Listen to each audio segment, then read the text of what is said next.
tempo às vezes é nosso aliado. Com o tempo, aliviamos algumas dores, decepções, traumas. Por acharmos que temos tempo para tudo, nos acomodamos deixando tudo para amanhã. O tempo passa e com ele as oportunidades.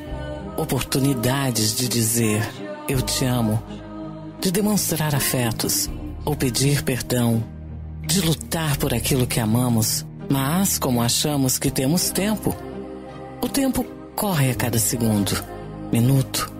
Ele não para jamais. O nosso maior engano é acharmos que temos todo o tempo do mundo. Aí as oportunidades passam. As pessoas se vão. Aí é tarde demais. O tempo é implacável e suas marcas ficam registradas em nossas faces, em nossa alma. Faça hoje, pois é a única certeza de tempo que temos. Amanhã não existe. O tempo é o bem mais precioso que temos. Mas temos que saber usá-lo da melhor forma possível. Senão ele pode nos iludir. Pensamos que temos todo o tempo do mundo e quando percebemos deixamos de agir. Simplesmente por medo de fazer ou comodidade de achar que temos todo o tempo do mundo.